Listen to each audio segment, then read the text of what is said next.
వి gold trusted gold buyers తాకట్టులో ఉన్న బంగారాన్ని విడిపించి ఈ రోజు ఉన్న మార్కెట్ ధరకే కొనబడును.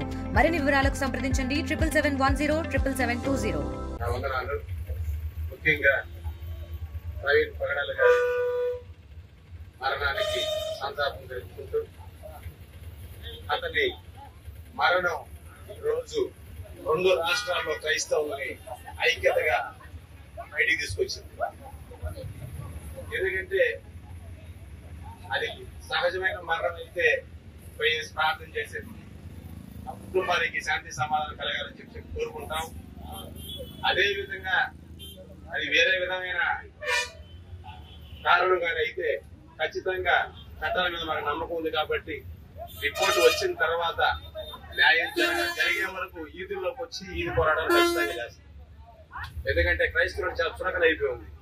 ప్రతి ఒక్కరు మాకున్న హక్కుల్ని ఖచ్చితంగా ఎవరైనా కానీ లాక్కోవాలని చూస్తే ఒప్పుకునే ప్రసక్తే ఉండదు.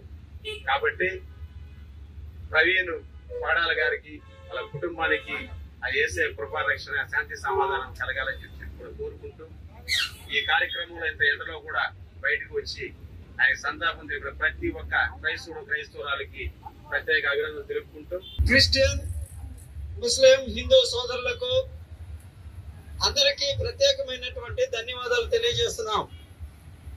ముందు చెప్పినట్టుగా భారతదేశంలో ఒక లౌకిక రాజ్యము డాక్టర్ బిఆర్ అంబేద్కర్ మన దేశాన్ని లౌకిక రాజ్యముగా రాజ్యాంగంలో పొందుపరిచాడు. అంటే భారతదేశంలో ఉన్న ప్రజలు ఏ మతాన్నైనా అవలంబించవచ్చు, ప్రచారం చేసుకోవచ్చు, ఆరాధించుకోవచ్చు. అయితే మైనార్టీలైనటువంటి క్రైస్తవులు యేసు ప్రభువుని ఆరాధించుకోవడం మెజారిటీ ప్రజలకు కొంతమందికి నచ్చక వారి మీద దాడులు చేస్తున్నారు, మత ప్రచారకుల్ని చంపుతున్నారు, చర్చల్ని కూల్చివేస్తున్నారు, బెదిరిస్తున్నారు, కొడుతున్నారు. ఇది భారత రాజ్యాంగ స్ఫూర్తికి విరుద్ధమని మేము తెలియజేస్తున్నాం. ప్రియులారా, ముందు మనమందరము మనుషులము.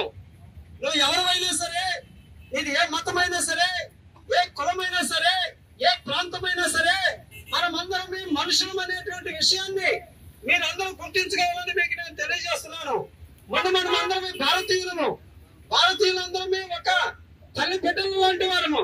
మనమందరం ఏ మతంలో ఉన్నా అన్నదమ్ములలాగా కలిసిమెలిసి జీవిస్తూ ఒకరి పట్ల ఒకరు సోదర భావం కలిగి మనందరము ఉండాలి.